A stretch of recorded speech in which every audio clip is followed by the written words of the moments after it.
Buenas tardes a todos y todas.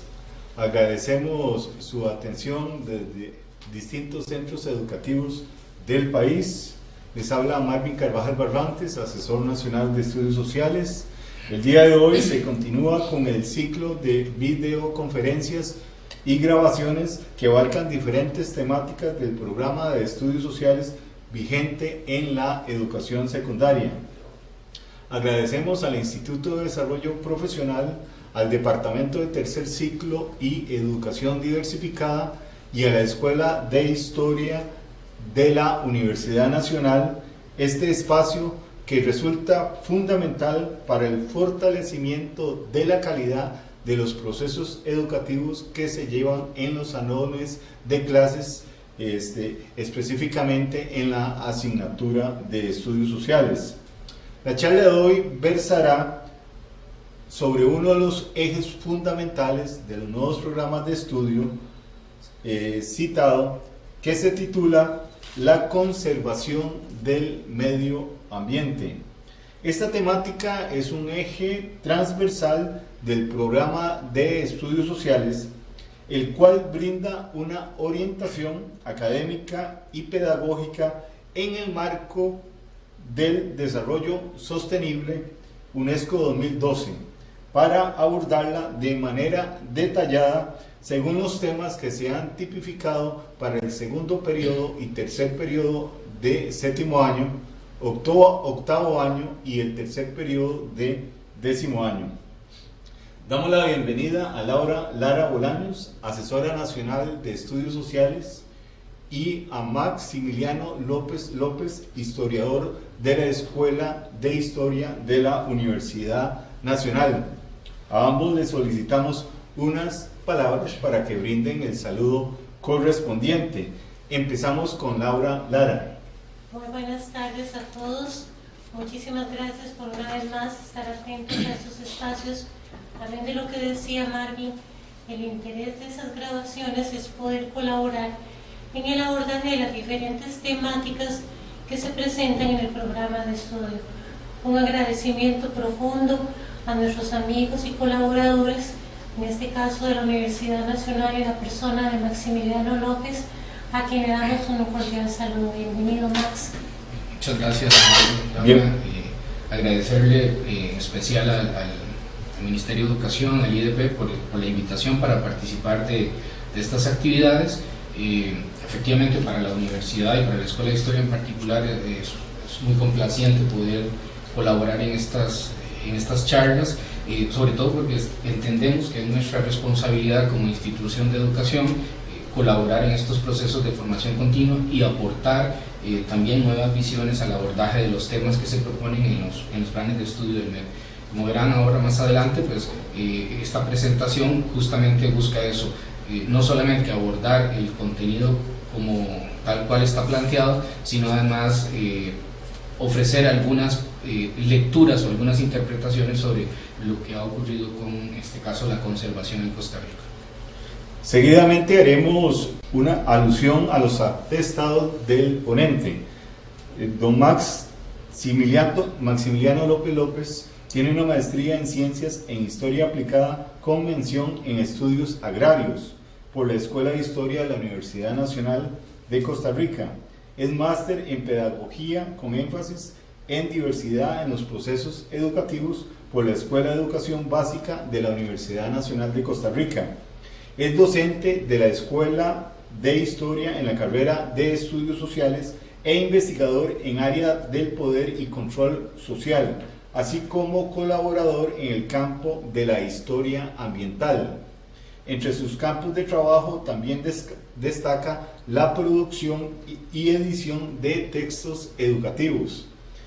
En esta línea es autor de varios textos orientados a estudiantes de la educación primaria y de la educación secundaria. Bienvenido, don Max, y el grupo. Muchas gracias. Bien, nos gusta.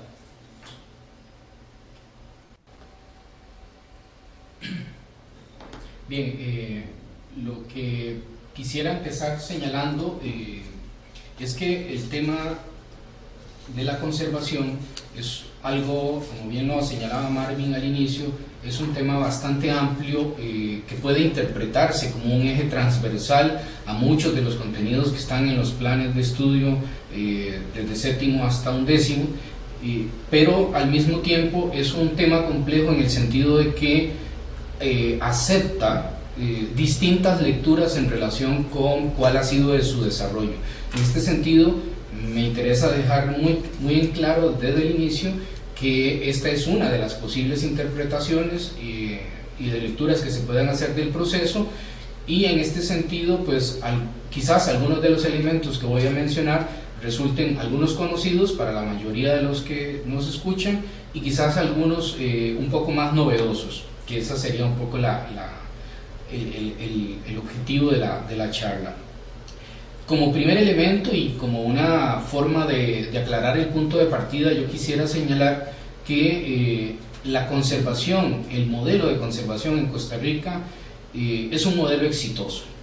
Lo primero que tenemos que tener claro es que Costa Rica es un referente a nivel internacional en relación con los temas de conservación. Cuando a nivel internacional se está hablando sobre políticas de conservación, sobre pago por servicios ambientales y otras políticas afines al ambiente, Costa Rica siempre sale a relucir como un paradigma, como un punto de referencia en relación con todos estos proyectos. Sin embargo, como lo vamos a ver en el transcurso de la presentación, también es importante tener claro que no todo ha sido de una forma, por decirlo en palabras bonitas, no ha sido todo color de rosa. Ha habido problemas en este proceso y hoy día quienes defienden el ambiente reafirman esta noción de que el proceso de la conservación en Costa Rica también está enfrentando algunas crisis. Ahora, podríamos empezar por señalar que, como lo decía Marvin, este tema quizás de forma más puntual está reflejado en este objetivo del plan del Ministerio de Educación Pública, que tiene que ver con los ecosistemas terrestres, y en este caso lo que los estudiantes deben trabajar en el aula y con trabajos de investigación tiene que ver con la identificación de parques nacionales, el papel que juegan los parques nacionales y un poco cuál es la relación entre sociedad y ambiente desde esta óptica de los parques nacionales. Sin embargo, vamos a ver ahora que el tema de conservación y protección del bosque va más allá de simplemente hablar de parques nacionales.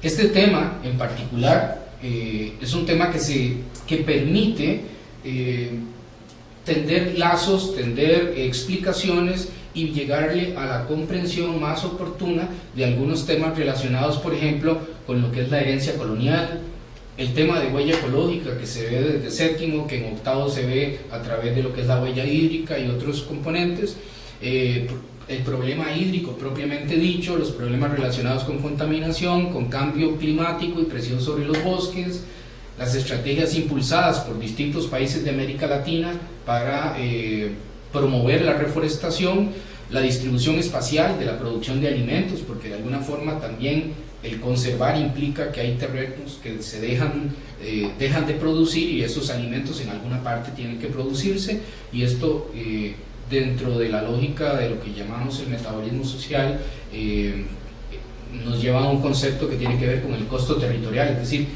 ¿qué nos cuesta en términos de producción tener estas áreas de conservación? Es decir, es un juego de territorios. Nos permite también entender un poco el tema de la producción e importación de alimentos, es decir, si estamos dedicando áreas a reforestación, hay áreas de cultivos que ya no se están desarrollando y tenemos que importar alimentos, por ejemplo, el caso de los frijoles, que es uno de los más evidentes en la actualidad. También nos permite relacionarlo con el desarrollo económico del país, como vamos a ver más adelante, específicamente a través de las dinámicas del turismo. También tiene que ver con las dinámicas poblacionales y la ocupación de tierras, la relación que hay entre este proceso de conservación y, por ejemplo, lo que fue la adjudicación de tierras desde los años 60 por parte del IDCO, el IDA y el INDER en la actualidad. Permite de alguna forma también comprender cuál es la dinámica de la sociedad actual, entre otros temas que se prestan para ser abordados desde esta temática. Quizás lo primero que es importante que tengamos claro es cuál es el panorama general que nos han inculcado, no solamente desde las aulas, sino a través de medios de comunicación y de diferentes mecanismos para hacernos o proyectarnos la imagen de un país verde. Entonces, creo que esto todos lo sabemos, siempre hablamos de que tenemos un país muy pequeño, que sin embargo alberga un 5% de la biodiversidad mundial, de que tenemos una gran riqueza de zonas de vida porque tenemos un territorio muy angosto, bañado por 2 océanos, y que esta confluencia más las características del relieve, los pisos altitudinales propician una serie de hábitats que favorecen distintas formas de vida. La idea de país verde es una idea que se ha vendido fundamentalmente desde los años 90 para acá, y hablamos también de que es un país que se preocupa mucho por la conservación y que tiene varias categorías de manejo, y en este sentido resaltamos muchas veces que vivimos en un país que ha emitido una gran cantidad de legislación, políticas propiamente dichas, en beneficio del ambiente. Este es como de manera muy general y sintética una visión que se intenta proyectar, y esta es la visión que vendemos también hacia el exterior.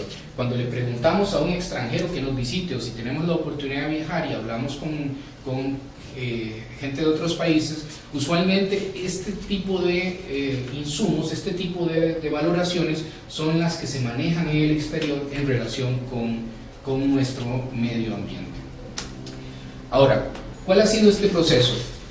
Como vieron en el título al inicio, me interesa rápidamente, sin entrar en mucho detalle, hacer algunas alusiones a elementos que tienen que ver con el tema de la conservación, aunque no podemos hablar de conservación para el siglo XIX, pero al menos no como la entendemos hoy, pero sí me interesa visualizar que el problema de la deforestación en este caso no es un problema ni reciente, ni siquiera es un problema que se le puede atribuir de manera íntegra al siglo XX, sino que es una herencia del siglo XIX y particularmente de todo el proceso de colonia. Entonces, hay un elemento que es importante tener claro para partir, y es que hasta 1841 eran los cabildos los que estaban encargados de vigilar el tema de los montes y los plantíos del común. Es decir, eran los cabildos los que se encargaban de ver si se estaba deforestando, si se estaba talando árboles a la orilla de los ríos, etc. En 1841, durante el gobierno de Braulio Carrillo, se empieza a gestar una idea de concentrar algunas funciones que desarrollaba el cabildo en la figura del jefe político, ¿verdad?, para controlar algunos de estos aspectos.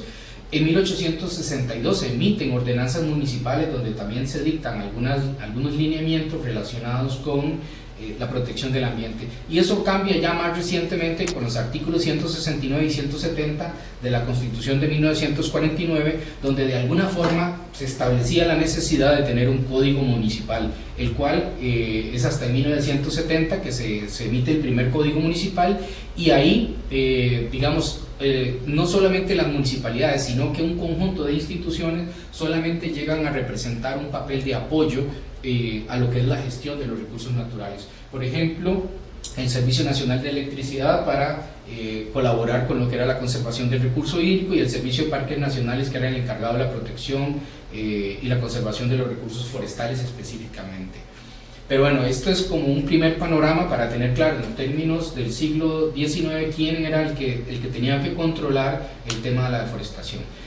Vemos algunos ejemplos. Por ejemplo, para 1821, por ejemplo, se habla de instar al pueblo a hacer plantíos de cedro, ya que se ha carecido de esta madera tan útil para las construcciones. En 1833 también se habla de la necesidad de plantar árboles de cedro, porque ya en lo que es el Valle Central y particularmente cerca de las ciudades principales ya no existían maderas, se estaban agotando las maderas que se utilizaban para la construcción de viviendas, para los cercados de los alambrados y para la construcción de los galerones para almacenar alimentos, ¿no? En 1834 nuevamente surgen inquietudes con esta idea de sembrar árboles útiles. De hecho, había una consideración sobre el tipo de árboles que se consideraban útiles en razón de que eran árboles maderables, y árboles que no eran útiles y que en ese caso el permiso para talar podía ser más fácil de obtener. Incluso había directrices de que se pedía desde el jefe superior que la gente mantuviera al menos 25 árboles útiles por manzana en los montes que tuvieran.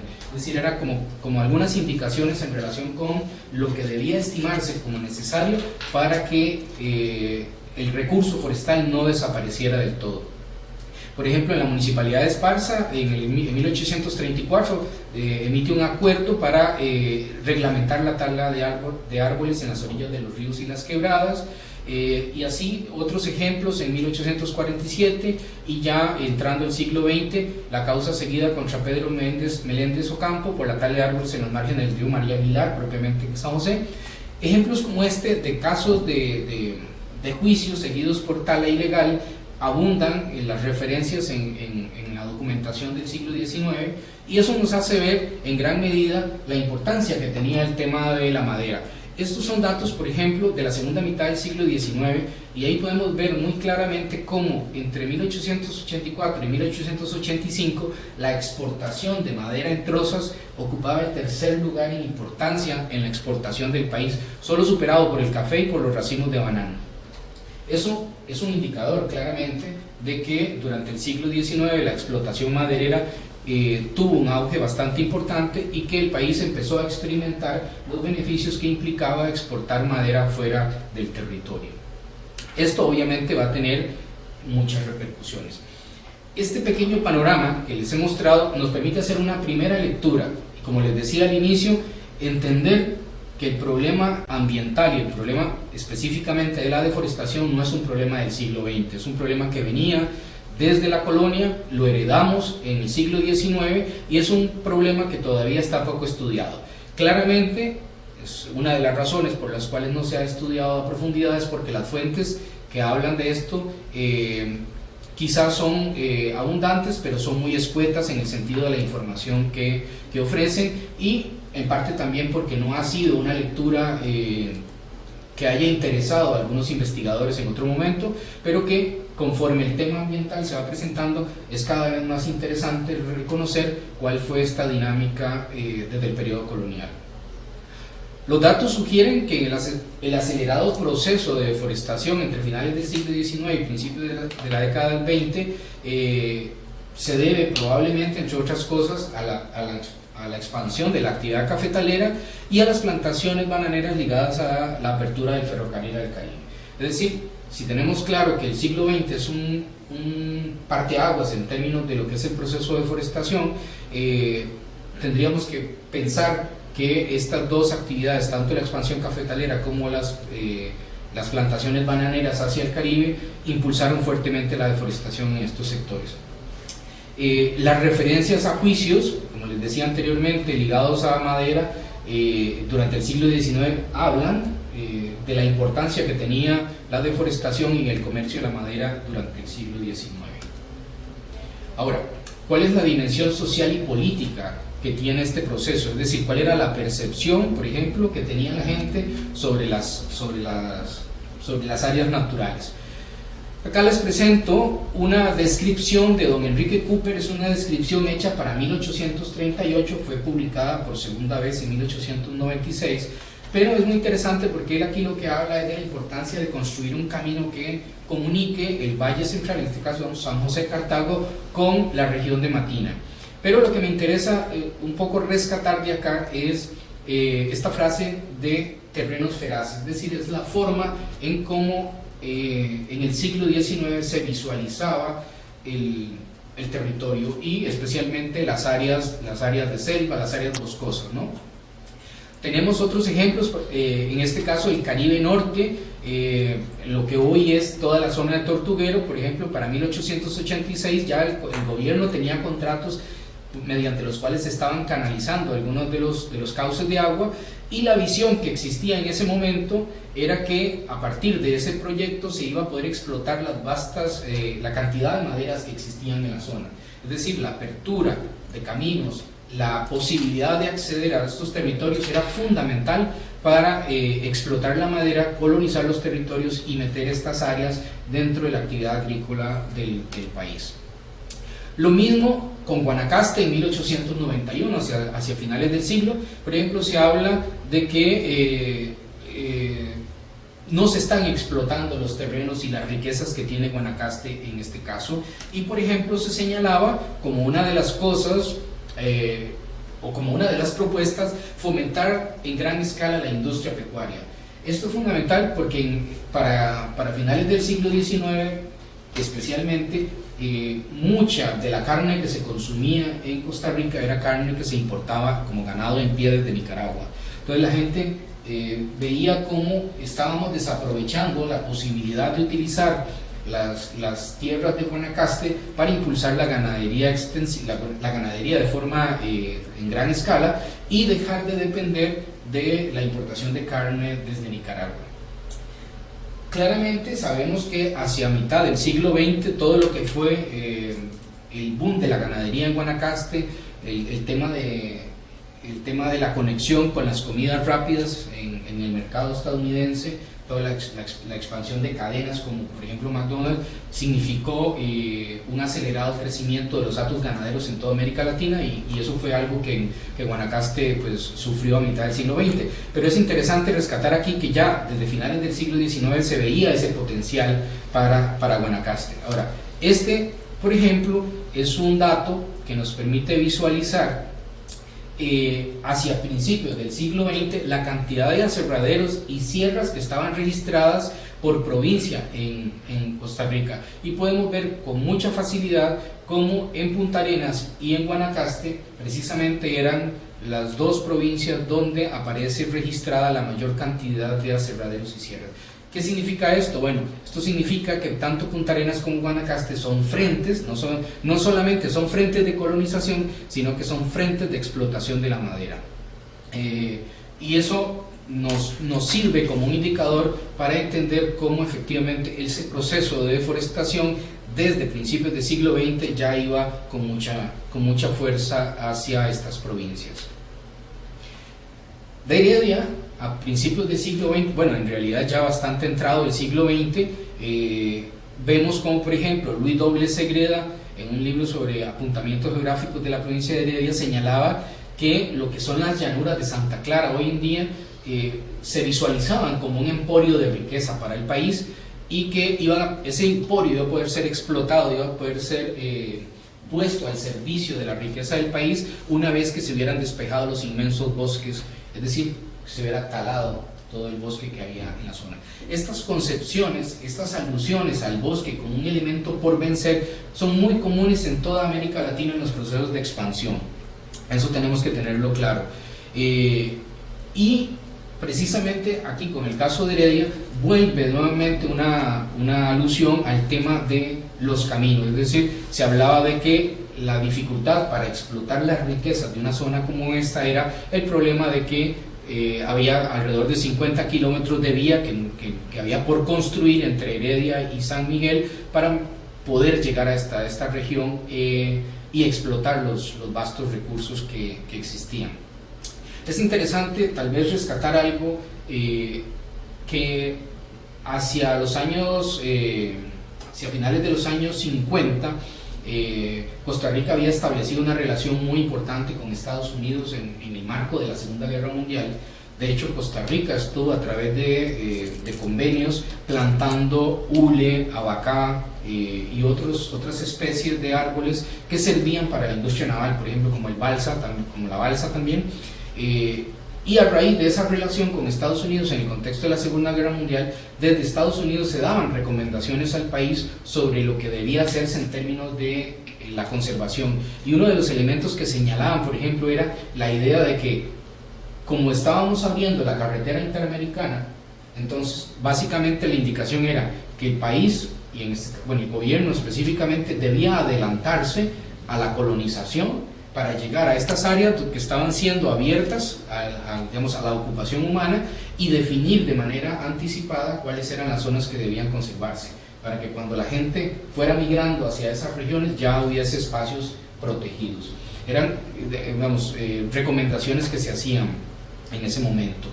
Pero lo importante tener claro acá es que en gran medida la explotación de los recursos naturales del país entre las décadas del 30 y el 50 particularmente estuvo muy unida, muy relacionada con la apertura de caminos hacia diferentes partes del territorio. Una de las razones por las cuales la zona de Talamanca se ha mantenido hasta cierto punto inalterada en este sentido es precisamente la poca accesibilidad que hay, en este caso, para la industria maderera. Si hubiese caminos que penetraran fácilmente hasta la zona de Talamanca, hoy probablemente estaríamos contando otra historia de estas reservas que tenemos ahí todavía. Esto que acabamos de mencionar nos permite hacer una segunda lectura, y es que el tránsito del siglo XIX al XX permitió pasar de una noción del bosque como un obstáculo a entender el bosque como un elemento motriz del cambio económico en el territorio. Pero también es necesario entender que aquí, en este contexto, es donde empiezan a surgir las preocupaciones por la naturaleza. Y vamos a ver un par de ejemplos. Veamos, estos son de 1930 y 1935. Este señor Lorch era el director de la revista de Agricultura, y él señalaba, y es muy interesante también ver cómo desde 1930 se hacía alusión a temas relacionados con turismo. Me voy a permitir leerlo. El turismo futuro, por lo tanto, solo tendrá dos acicates para la organización de sus caravanas: las reliquias del arte antiguo y los rincones de la naturaleza que guarden celosos algún tesoro de belleza. En cuanto a las primeras, ignoro que existan en Costa Rica, fuera de las prehispánicas. En cuanto a los segundos, fuera de los volcanes, debe haber en las montañas lugares de pasmosa hermosura. Ahora viene mi pensamiento: elegir un par de reservas forestales y declararlas parques nacionales, sagrados e intangibles.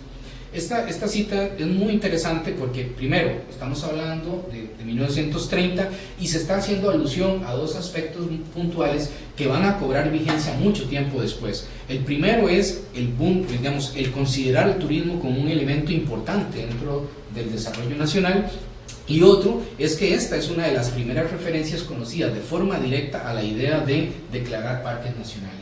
Sabemos que en los años 40, cuando se empezó a construir la carretera interamericana, se declaró como parques los robledales que estaban en la zona subiendo el Cerro de la Muerte, pero eso se irrespetó completamente y de hecho hubo mucho robo de madera y otras cosas.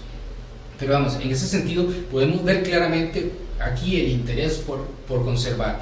Y esta otra cita de este Silvano en realidad es el seudónimo que utiliza un autor que publica en la revista de Suelo Tico, o la revista Agricultura, ahorita no recuerdo en cuál de las dos, pero habla que en Costa Rica, debido a la gran abundancia de maderas cercanas a las poblaciones, se cometieron muchos errores y abusos en la explotación de nuestras selvas.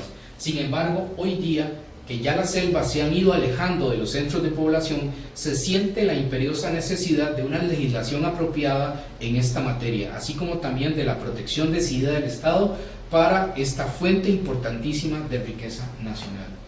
Aquí reafirmamos lo que mencionábamos anteriormente: un proceso de deforestación bastante marcado en el Valle Central, ya una limitante en relación con el acceso a árboles maderables que no eran solamente importantes por la madera para las casas. Recuerden que no había electricidad, es decir, la leña era fundamental para la cocción de los alimentos y para generar calor en los hogares. Entonces, estas dos observaciones, y aparte de eso, el señalar la naturaleza como riqueza nacional, son aspectos que nos hacen ver que efectivamente en la década de 1930 ya se puede palpar con mucha claridad esta necesidad por conservar. Ahora, lo que es propiamente el siglo XX nos permite acercarnos a una eclosión, llamémosle así, una eclosión de políticas relacionadas con conservación. Precisamente preocupaciones como esas que veíamos permitieron, entre otras, la creación de estas leyes. Desde 1906 se había decretado una ley de guardabosques que lamentablemente no fue apoyada desde el Estado porque no hubo suficiente financiamiento para permitir que el cuerpo de guardabosques hiciera una función efectiva. Y más bien hacia los años 30 y los años 40 se sigue hablando de la necesidad de fortalecer el tema de guardabosques. La ley de quemas de 1909, la ley de reforestación de 1923, que buscaba de alguna forma ir conteniendo la deforestación también, la ley sobre explotación de bosques de 1935. El problema, aunque vemos que ya hay leyes que ya van orientadas a la protección, lo cierto es que las evidencias demuestran que no se cumplieron. Estas leyes quedaron en el papel porque no había suficientes recursos y suficiente personal que pudiese darle seguimiento a que se cumplieran las disposiciones de estas leyes. En 1942, desde 1942 está la ley de aguas en relación con este tema del recurso hídrico. Es importante ver cómo muy temprano, finalizando la primera mitad del siglo XX, ya el país tiene claro que a pesar de ser un territorio con mucha riqueza hídrica, hay que conservarlas, y particularmente estaba enfocada esta ley en el tema de la protección de las nacientes de agua que surten todas las poblaciones del Valle Central. La ley para promover la conservación de suelos y las aguas de 1952, la ley de 1955 que creó el ICT, y junto con esa ley se crearon los primeros parques nacionales del país, que fueron dos conos volcánicos. La ley de conservación de la fauna silvestre de 1961, la ley forestal de 1969. En el seno de esta ley se creó la Dirección General Forestal, que fue el ente encargado de vigilar de forma más sistemática el tema de la deforestación en el país a partir de esa fecha. Y de hecho, cuando uno ha vivido en el campo, conversa con la gente del campo y recuerda un poco estas épocas, ellos decían: viene la forestal. Era la forma de referirse a esta institución que controlaba la tala ilegal. En 1970 en adelante, pues vienen todas las leyes y los decretos mediante los cuales se empiezan a crear las áreas protegidas del país concretamente. En el 76 hubo una creación muy prolífera de áreas protegidas, y probablemente esto hizo necesario pensar en una entidad o en una institución que se encargara de conducir el norte o de fijar rumbo para lo que era el sistema de áreas de conservación, y por ello en 1977 se creó el Servicio de Parques Nacionales. Esta entidad permaneció vigente hasta 1998, cuando se dictaminó la Ley de Biodiversidad, y con ella se creó el SINAC. En 1990 la Ley Forestal, que creó un departamento financiero forestal también. En el 95 que se creó la Ley del Ambiente, la Ley Orgánica del Ambiente, y como les decía, el 98 la Ley de Biodiversidad, que es la que crea el SINAC, y a partir de la cual se rige hoy día todo el sistema de conservación, como lo vamos a ver más adelante. A pesar de todas estas leyes, y insisto, hay muchas otras, aquí mencioné algunos ejemplos, pero a pesar de todo ese esfuerzo, podemos también rescatar que había algunas líneas de acción que iban en contratendencia de esa conservación. Por ejemplo, la crisis de 1929 y la situación económica que estaba enfrentando el país con la reducción de las exportaciones de café y demás, estimuló que desde el gobierno se impulsara la ocupación de territorios baldíos en diferentes partes del país. En 1939 se decretó la Ley de Informaciones Posesorias, y esta idea era de que si usted había migrado hacia una zona de frontera agrícola, usted podía demostrar la posesión sobre esa tierra y obtener título, o por lo menos derechos sobre esa tierra. Pero ¿cuál era la forma de demostrar posesión?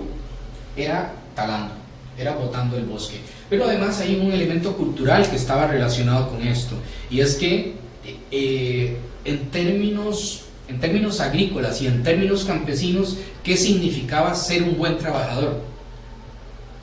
Ser un buen trabajador significaba tener una abra, es decir, una voltea, haber derribado bastante montaña, haber hecho finca, que era como se decía en ese momento. Entonces, estos contextos favorecieron el proceso de deforestación del territorio.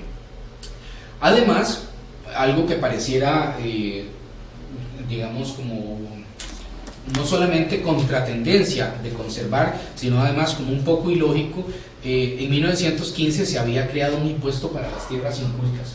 Entonces, se aplicaba a fincas mayores de 100 hectáreas, pero la idea era que si usted tenía una finca y no la tenía produciendo, le cobraban un impuesto por eso. Entonces, obviamente la gente, para no pagar este impuesto, pues volteaba montaña, ¿no? En 1965, de hecho, se reglamentó este impuesto como complemento a las políticas que estaba desarrollando el ITCO, es decir, se estaba entregando tierras para que la gente produciera.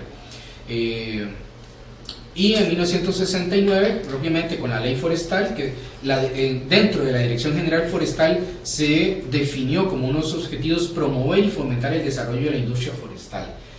Es decir, el mismo Estado dice hay que promover la industria forestal. En este sentido también es importante que tengan claro, tanto estudiantes como profesores y quienes me estén escuchando, que tenemos que tener claro que una cosa son las políticas de conservación, cómo se construyen, cómo se conceptualizan, y otra muy distinta es las políticas de explotación forestal que se impulsan en el país. No siempre son coincidentes. Ha habido muchos problemas en el desarrollo de estas a lo largo del siglo XX. Tal vez para enfatizar en algunos elementos puntuales que favorecieron el proceso de deforestación, como bien habíamos señalado anteriormente, la expansión cafetalera es un boom que, en la medida en que los precios del café tuviesen buena acogida en el mercado internacional, había cada vez más intereses por explotar. ¿Y qué es lo que pasaba? Que la gente que tenía pequeñas propiedades cerca del Valle Central las vendía a los grandes cafetaleros, porque siempre existía la posibilidad de irse desplazando más hacia la periferia y hacerse de otra finca. Eso permitió que en el Valle Central se fuesen consolidando grandes propiedades cafetaleras y demás, pero en fin, este proceso de concentración de la tierra en el Valle Central y de migración hacia la periferia por parte de la gente que vendía sus fincas fue una de las razones por las cuales el proceso de deforestación fue avanzando tanto hacia el este como hacia el oeste del Valle Central. La apertura del ferrocarril del Caribe, como lo habíamos mencionado, en este caso, por ejemplo, resaltar que los contratos que se firmaron con Manor Cay para la explotación bananera, en 1930 se firmó uno para explotar o sembrar 1.500 hectáreas de banano en el Pacífico y otras 1.500 en el Caribe. Y en el 38 se firmó también un contrato de Cortés Chittenden con la compañía bananera. La compañía bananera, a través de este contrato, se comprometía a sembrar 4.000 hectáreas de banano en el Pacífico Sur del país. Y muchos de los territorios que se iban a destinar a las plantaciones bananeras claramente eran territorios que estaban en algunas sabanas, pero también áreas de bosque. Entre 1945 y 1970 más o menos se consolida el proceso de apertura de la carretera interamericana, que ya nos permite trasladarnos desde la frontera norte hasta la frontera sur. Esta vértebra atravesando el territorio nacional fue fundamental más o menos en los 50, por ejemplo, para llegar hasta Pérez Celedón y posteriormente hasta la zona sur, Buenos Aires y demás, donde ya la población migrante desde el centro del país se topa con la población migrante que viene de la zona de Panamá, y especialmente con las poblaciones indígenas que habitaban esos territorios históricamente. Y eso es un tema que trabaja María Eugenia Bozzoli, y pueden, si gustan, buscar información sobre esta dinámica donde se encuentran las migraciones en los frentes, pueden consultar sus publicaciones en internet, por ejemplo. En 1962 hasta el presente también es importante tener claro el papel que jugaron el Instituto de Tierras y Colonización, que se creó a principios de los 60, que en el 82 se transforma en Instituto de Desarrollo Agrario y más recientemente se transformó en el Instituto Nacional de Desarrollo Rural. Cada una de estas etapas ha tenido una visión distinta. El IDCO inicialmente trató de crear colonias agrícolas, algunas funcionaron, otras del todo no funcionaron. El IDA trabajó más en la línea de crear asentamientos campesinos, y el INDER más recientemente ha conceptualizado el desarrollo campesino desde una planificación territorial, pero siempre eso ha implicado, y por lo menos hasta el IDA lo significó de manera muy clara, la compra de tierras por parte del Estado para entregarlas a campesinos. Y cuando se le entrega tierras a campesinos, lo lógico y lo esperable es que estos las pongan a producir. Muchas de estas fincas fueron fincas que habían sido invadidas por precaristas, gente que se había visto obligada a salir del Valle Central, que había invadido fincas, y entonces el IDCO y el IDA adquirían estas fincas y las repartían alguna parte entre los precaristas y otra entre gente que seleccionaban desde distintas partes del país para poblar otros territorios. Entonces, estas dinámicas son dinámicas que de una u otra forma impulsaron el proceso de deforestación. Ahora, más o menos hacia finales de la década del 60 y principios de la década del 70, en el país se viene ya gestando todo un argumento en relación con el tema de la conservación y de la importancia que tiene disminuir el proceso de deforestación, y se empiezan a gestar algunas ideas de cómo trabajar. Hay algo importante, y es que hubo gente costarricense que salió a prepararse, por ejemplo, a Estados Unidos en temas ambientales, y aquí es fundamental y sería imperdonable no mencionar a Álvaro Ugalde y a Mario Boza, dos costarricenses que fueron por separado. No tengo evidencia de que hayan estado juntos en Estados Unidos, pero sí fueron ambos a capacitarse en el tema de manejo de parques, y estuvieron allá alguna temporada, y fueron de las personas que hoy en día, fueron de las personas que vinieron a impulsar el proceso de creación de áreas protegidas, y hoy día a estas dos personas se les identifica o se les reconoce como los padres de los parques nacionales en Costa Rica.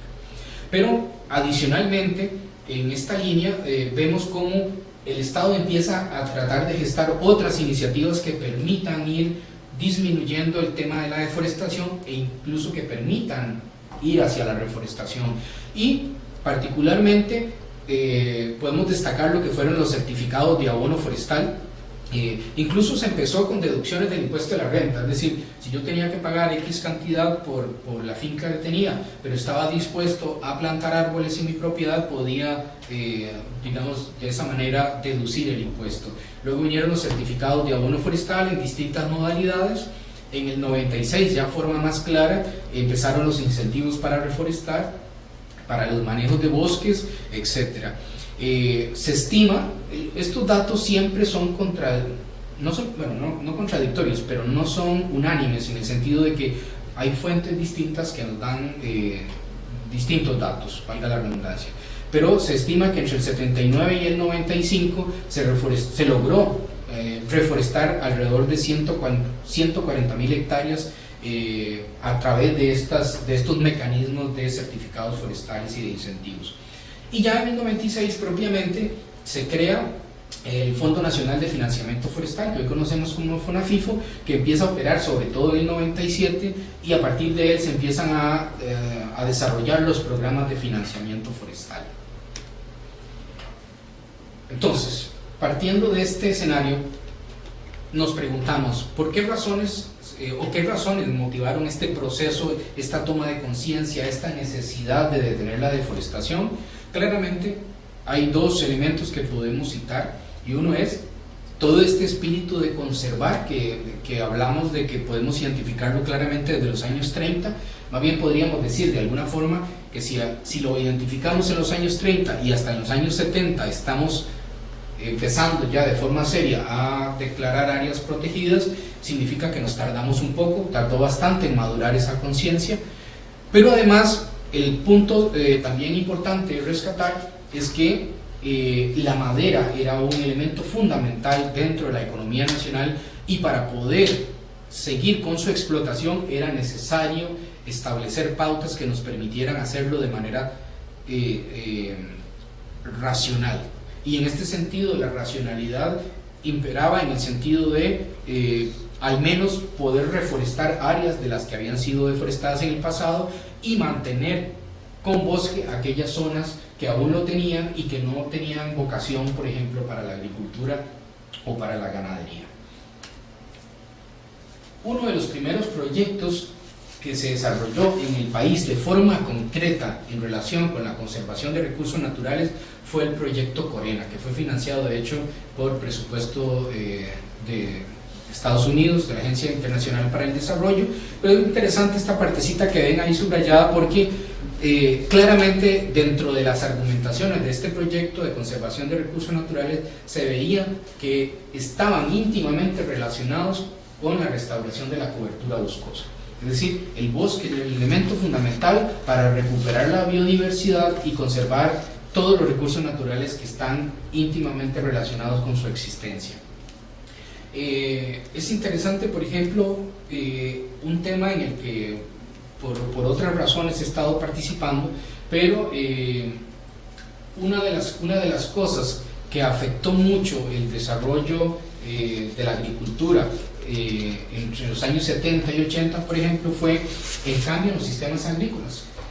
Recordamos a principios del siglo XX cafetales policultivistas, es decir, un cafetal donde había árboles de naranja, árboles de plátano, se sembraba yuca, diquisque, etc. Es decir, el propietario de la finca dentro del mismo cafetal podía tener una serie de cultivos, y hacia finales de los años 60 en los años 60 empieza todo un proceso de cambio en la agricultura del café a través de un nuevo paquete tecnológico, el cambio de variedades, y por ejemplo estos nuevos cafetales prescinden de la sombra, es decir, se cortan incluso los árboles que habían en sombra. Entonces aquí lo importante de esto es que en ese contexto donde estamos modificando el tema de la agricultura del café en el Valle Central, rescatamos la idea de que el bosque es fundamental para conservar la biodiversidad.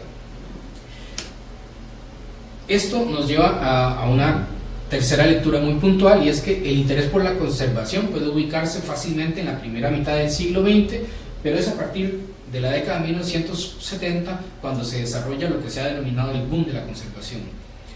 Y a pesar de que se han creado numerosos parques nacionales y reservas equivalentes, los problemas ambientales persisten hasta la actualidad, como vamos a ir viendo en lo que viene más adelante. ¿Cómo se ha orientado la conservación? Y esto también es fundamental, porque de esto depende que podamos valorar algunas de las acciones que se han tomado y entender por qué se han tomado de distintas maneras. ¿Quién ha estado a cargo de la protección? Mencionábamos al inicio de la presentación, por ejemplo, que a principios del siglo XIX eran las municipalidades las que estaban encargadas de preservar o de vigilar el tema ambiental. Y hablamos también de que en 1977 se creó el Servicio de Parques Nacionales, que era el encargado de velar para que los parques cumplieran con sus objetivos, de velar para que se obtuvieran nuevos recursos o recursos frescos y se pudieran comprar más fincas para dedicarlas a parques nacionales. De hecho, una de las labores que se hizo en aquella época fue, por ejemplo, que el ICT fue el que compró la finca que era de Somoza, que dio origen a una parte del Parque Nacional Santa Rosa, pero a través del Servicio de Parques Nacionales y de la labor que desarrollaron junto con otros organismos, se logró adquirir otras propiedades y aumentar el tamaño del Parque Nacional Santa Rosa en aquel entonces.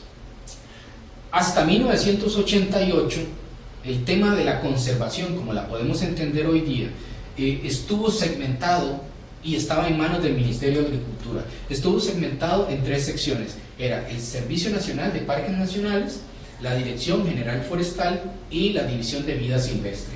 Es decir, lo que hoy consideramos como un ecosistema, árboles, especies y humanos, en aquel entonces se visualizaba como elementos distintos y se dirigían desde unidades diferentes.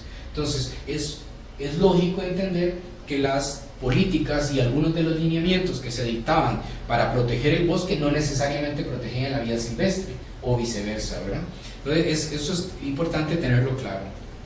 En 1988 se creó el MIRENEN, y el MIRENEN absorbió o asumió las funciones que tenía la Dirección General Forestal y la División de Vida Silvestre, pero el Servicio de Parques Nacionales quedó por aparte, fuera del MIRENEN. En el 95 se creó el MINAE, y el MINAE ya ahí sí unifica las tres antiguas secciones: el Servicio de Parques, la Dirección y la División de Vida Silvestre. Y en el 98 se crea el SINAC, que es el Sistema Nacional de Áreas de Conservación. Como les mencioné anteriormente, el SINAC absorbe las funciones que tenía el Servicio de Parques Nacionales y divide el territorio costarricense en 11 áreas de conservación, como se aprecia en este mapita. Son 10 áreas de conservación continentales más una insular, que es la isla del Coco. Este proceso es fundamental tenerlo claro, porque nos permite entender esa evolución en términos de las decisiones que se han tomado en política pública. Estos 3 mapas nos permiten ver algunas de las cosas que uno puede interpretar en relación con estas políticas públicas. Este mapa superior derecho es el mapa de áreas de conservación del territorio nacional. Aquí, bueno, no las podemos ver, pero aquí están todos los parques nacionales, las reservas biológicas, las reservas forestales, etcétera, etcétera, ¿no? Todos estos pequeños parches son áreas protegidas, y precisamente dentro de la óptica, dentro de la lógica de la conservación, y específicamente dentro de una disciplina una área del conocimiento que se conoce como ecología del paisaje, que es una subárea de la ecología. Este mapa que podemos ver acá, superior derecho, es lo que se denomina paisajes fragmentados. ¿Qué significa eso? Que no hay conectividad entre un parque nacional y otro. Entonces, ¿qué pasa cuando una especie necesita desplazarse en busca de alimento, etcétera? No tiene una conectividad, cómo pasar de una área a la otra. En razón de eso, en los años 90, fundamentalmente, se empezó a hablar de la necesidad de impulsar el tema de los corredores biológicos. Los corredores biológicos son este mapita que pueden ver en el centro. ¿Cuál es la idea de esto? Es como definir territorios dentro del país que nos permitan delimitar áreas que es fundamental que entren en conservación para que la gente que vive ahí pueda conservar en sus fincas algunas áreas de bosque, de manera que eso sirva como puente para que pueda pasar de una área protegida a la otra. Un corredor es eso, es una área que le permita a las especies animales y vegetales transitar y permitir la reproducción natural de los ecosistemas, y que se favorezca sin la intervención o más bien sin el menoscabo de la acción humana. Hasta ahí todo parece que funciona muy bien. Sin embargo, pueden verlo en el mapa inferior izquierdo, otro elemento que es importante considerarlo, porque es cuando empezamos a hacer esas lecturas para entender que las cosas no siempre funcionan bien, porque hay instituciones y hay políticas públicas que entran en conflicto. En este mapa inferior izquierdo, todo lo que ustedes ven de rojo son asentamientos campesinos creados en el país entre los años 60 y la actualidad. Bueno, en realidad ese mapa no está actualizado hasta la actualidad, pero ahí refleja gran parte o el mayor volumen de áreas campesinas que se crearon con el IDCO y con el IDA fundamentalmente. Y ustedes pueden ver que esas áreas campesinas claramente están en algunos casos rodeando, o en otros casos a la par de las áreas protegidas. Entonces uno puede, por ejemplo, visualizar aquí hacia lo que es la península de Osa, por ejemplo, donde está Corcovado, donde están todos estos humedales del Terra-Sierpe, asentamientos campesinos muy importantes que evidentemente generan una fuerte presión sobre los recursos naturales de la zona. Lo mismo puede decirse de la zona norte del país, en la zona donde se ven esos lagos celestes, que son humedales, y de hecho algunos de estos humedales forman parte de la cuenca binacional del río San Juan con Nicaragua, y hemos, a través de políticas de asignación de tierras, lo cual está muy bien, eso no podemos decir que esté mal, pero el asunto es que estos asentamientos se han ubicado en territorios que son muy frágiles, y eso lo que hace es generar una mayor presión sobre los recursos naturales ya frágiles de todas formas que existen en estos territorios.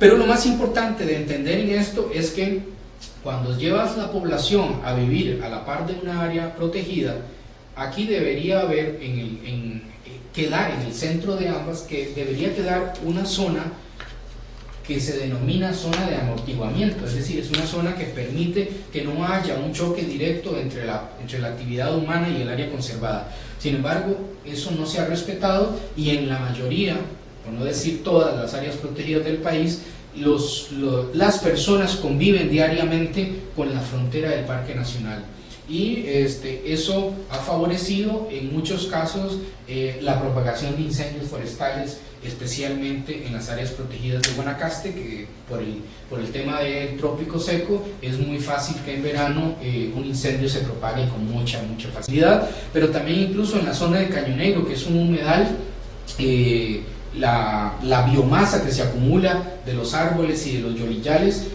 genera una cama que es muy propicia para que el fuego se expanda, y por ejemplo el refugio de vida silvestre Caño Negro es uno que se ha visto muy afectado por incendios forestales en algunos momentos. Es importante tener claro que estos incendios en la mayoría de los casos se conceptualizan como incendios provocados por efectos naturales, pero en muchos casos, por ejemplo un rayo que quema un árbol y esto genera un incendio, pero también está claro que muchos de estos incendios y además de ellos la caza ilegal son parte de actividades ilícitas que hace la gente que vive cerca de ellos, en algunos casos porque necesita buscar alimento para su familia. Entonces todos estos elementos hay que considerarlos y tenerlos claros. En términos de lo que ha sido esta entrega de tierras, por ejemplo, hacia finales de los 90 ya el Estado había entregado más de 700.000 hectáreas a campesinos, se habían favorecido alrededor de 64.500 familias. Esto es importante tenerlo claro, es decir, estamos hablando del problema que esto origina para las áreas protegidas, pero también es importante que tengamos claro que esta política obedece a una necesidad de brindarle condiciones de vida apropiadas a familias que no tienen recursos. Lo cierto también es que muchas de estas familias que llegaron a asentamientos campesinos no lograron establecerse en ellas de forma efectiva y terminaron regresándose a las ciudades, a las zonas de la periferia del Valle Central, y en muchos casos gente que volvió a salir de ahí o que salió del campo en general entre los años 70 y 80 vive hoy gran parte de ella en los cinturones que hay en las áreas de tugurios que hay cerca sobre todo de la ciudad capital, porque el proceso como tal de asignación de tierras tampoco fue eficiente en el sentido de darle seguimiento a las familias campesinas que se ubicaban en estas tierras. Ahora, este dato que voy a mostrar es simplemente un elemento para entender por qué el tema de los recursos forestales y de la conservación del ambiente es fundamental. Estos son resultados de algunos estudios que se han hecho a nivel internacional, pero voy a explicarlo muy rápidamente. Esto básicamente lo que busca es reflejar la cantidad de energía y la cantidad de materia que necesita una persona para sobrevivir. Aquí tenemos 4 modelos de sociedades. Una que eran las sociedades básicas, donde la gente, al inicio del proceso de humanización, cuando la gente simplemente anda recolectando plantas para comer o frutos, el proceso ya propiamente de cazadores y recolectores, las sociedades de base agraria y las sociedades de base industrial. Entonces podemos hacer la diferenciación, para no ir muy lejos, entre las sociedades de base agraria. Estamos hablando ya de siglo XIX, siglo XX, perfectamente, sociedades que dependen de la agricultura para la producción de alimentos y que esa producción de alimentos incentiva el comercio, incentiva la expansión de las ciudades, etcétera, etcétera. Pero bueno, la valoración es que dentro de una sociedad de esas podemos ubicarnos fácilmente a mitad del siglo XIX, 1850. Una persona necesitaba entre 60 y 80 gigajulios. Los gigajulios son una medida de energía. Cuando ustedes compran un producto en un supermercado, una galleta, cualquier cosa que compren, pueden fijarse en la etiqueta y pueden ver las calorías que tiene. Las calorías son como la unidad mínima dentro de esta escala de medición de la energía. Los gigajulios es una medida mucho más amplia, obviamente. Pero bueno, lo que me interesa es nada más como que ustedes puedan ver la dimensión. Una persona en esa sociedad agraria dependía o requería más o menos de entre 60 y 80 gigajulios de energía y requería de 4 a 5 toneladas de materia para sobrevivir. Recuerden que una tonelada son 1000 kilos, ¿verdad? Es decir, que requería entre 4.000 y 5.000 kilos anuales de materia. Estamos hablando de granos, estamos hablando de paja, estamos hablando de carne, en fin, todo lo que fuera necesario para vivir. Hoy día, en la sociedad industrial, una persona necesita 250 gigajulios de energía y 20 a 22 toneladas de materia para poder subsistir. Estos son más o menos los balances que hay hechos en relación con las necesidades de la sociedad actual, de la sociedad industrial, para subsistir. ¿De dónde viene toda esta energía y de dónde viene toda esta materia? De los recursos naturales de nuestro planeta. Por eso es fundamental tener claro. Quizás se pregunten, ¿por qué entre una sociedad agraria y una sociedad industrial aumentó de forma tan dramática la necesidad de energía? Bueno, es que en aquel entonces no teníamos computadoras, no teníamos celulares, no teníamos radios, no teníamos un montón de dispositivos, las luces, en fin, una gran cantidad de elementos que hoy la sociedad moderna necesita o que ha vuelto parte de sus necesidades. Por ejemplo, los medios de transporte, que criticamos mucho, que vamos al trabajo en auto y solamente voy yo conduciendo, cuando en realidad podría llevar 4 pasajeros más para evitar el consumo de combustibles. En fin, todo eso explica por qué la sociedad actual requiere de tantísima materia, de energía. Y en términos de materia, es porque hoy vamos a comprar la leche y la necesitamos en una caja Tetra Brick, porque vamos a comprar una bandeja de pollo y viene en una bandeja de poliuretano, lo que llamamos estereofón. En fin, y casi todos los productos que compramos vienen en algún tipo de enlatado, y todos estos productos vienen de la extracción de recursos de la naturaleza, y muchos de ellos de origen fósil. Por ejemplo, los plásticos son de origen fósil, es decir, son derivados del petróleo. Entonces, todo esto hace que pensar en la necesidad de conservar los recursos, conservar los bosques, es fundamental en la actualidad. Y por eso, basados en un esquema de consumo como este, hoy los expertos en materias ambientales dicen que estamos en una crisis planetaria. Eso es importante tenerlo claro. Y por eso, y también por esa razón es que hoy ustedes también abordan en sus estudios el tema de huella ecológica, es decir, cuál es el impacto que estamos generando sobre la sociedad. Tal vez aquí me detengo también un momento para hacer una observación sobre el tema de huella ecológica. Y si ustedes ya lo estudiaron o lo han visto o lo tienen que ver, la huella ecológica es un indicador biofísico. La huella ecológica lo que nos dice es cuántas hectáreas de terreno se necesitan en un país para producir los alimentos que yo necesito como persona, y al mismo tiempo cuál es el área de terreno que se requiere para que el ambiente pueda asimilar todos los desechos que yo genero.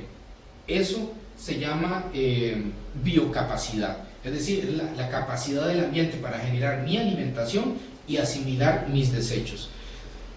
En la mayoría de países, en estos momentos, la huella ecológica, basados en este parámetro, la huella ecológica es negativa. ¿Qué significa esto? Que en términos generales, para poder satisfacer las necesidades humanas de toda la población del mundo y asimilar todos los desechos que genera el planeta, la sociedad planetaria, necesitaríamos alrededor de 8 planetas como el que tenemos para poder asimilar todo eso. Si toda la sociedad mundial tuviera un esquema de consumo como lo tenemos en Costa Rica, requeriríamos de alrededor de 3 planetas. Si tuviéramos el nivel de consumo que tienen países como algunos países africanos, Eritrea, Gabón, necesitaríamos alrededor de 1.5 planetas para subsistir y para asimilar los desechos. Pero claramente tenemos sociedades que consumen demasiado y por consiguiente bajo este parámetro tienen una huella ecológica muy fuerte, y otros que no consumen nada y tienen una huella ecológica menos fuerte. ¿Cuál es el problema de este indicador biofísico? Que nos equipara en términos de igualdad sobre el daño ambiental. Es decir, finalmente todos somos responsables de la situación ambiental, porque lo que se critica o lo que se evalúa desde la huella ecológica es nuestro modelo de consumo, pero no se critica ni se evalúa el modelo de producción industrial, que es el que nos entre comillas, promueve a generar, por ejemplo, la cantidad de desechos que generamos en este país. Es decir, el modelo de desarrollo industrial no es criticado desde el concepto de huella ecológica. Entonces, por esa razón es que en términos de la conservación, en lectura de historia ambiental, lo que decimos es que tenemos que hacer un consumo más inteligente y no utilizar tanto elementos contaminantes o elementos que no sean biodegradables. Y en ese sentido, una de las cosas muy positivas que se está haciendo en los últimos meses en el país es precisamente las iniciativas de algunos cantones e incluso del gobierno central por ir eliminando paulatinamente el uso de plásticos en el país. Entonces, esas son cosas que son importantes en todo en toda esta conceptualización de conservación, ¿no? Aquí hacemos una nueva lectura de lo que hemos hablado y tenemos claro que las políticas públicas entran en conflicto, como veíamos ahora. Por un lado queremos conservar, por otras asignamos tierras a campesinos, y aunque ambas son buenas, el choque entre ellas genera también algunos roces y algunos efectos negativos. No se están protegiendo las zonas de amortiguamiento, que es lo que decíamos, para que las zonas protegidas persistan de una forma menos invasiva por parte de la sociedad que las circunda. La poca conectividad biológica entre las áreas protegidas dificulta la reproducción de los ecosistemas, y hoy día vivimos en una sociedad que demanda cada vez más recursos. Entonces, este tipo de elementos son fundamentales de tenerlos claros, y en este último caso en particular, tener claro que Costa Rica es un país que tiene una riqueza hídrica muy importante y que hemos venido explotando la energía hidroeléctrica desde hace muchos años y la energía geotérmica. Sin embargo, hay otras posibilidades como la energía eólica y la energía solar que, si bien es cierto, se han estado explotando, no se ha hecho de una forma sistemática y consistente que nos permita dar un salto importante cualitativo en términos del uso de energías alternativas o energías limpias. Seguimos dependiendo de la importación de petróleo, y eso es un costo muy alto, porque todo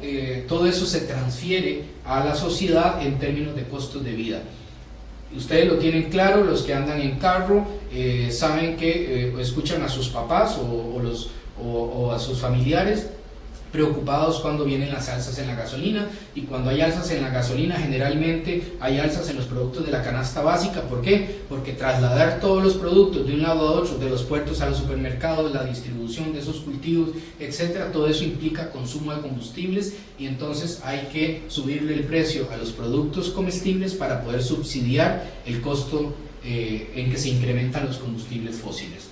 Esto es así, simplemente. Otro elemento que también ha incidido en los últimos años es el tema que, en razón del cambio climático, en razón de que han disminuido las precipitaciones durante el verano, las represas hidroeléctricas bajan sus niveles de producción, y en consecuencia hay que generar energía eléctrica a partir de hidrocarburos también. Entonces eso también encarece la factura energética del país y nos hace cada vez más dependientes de la importación de petróleo. Es fundamental que tengamos eso claro para comprender este desarrollo en Costa Rica. Ahora bien, entramos a un apartado adicional que tiene que ver con propiamente lo que es el pago por servicios ambientales.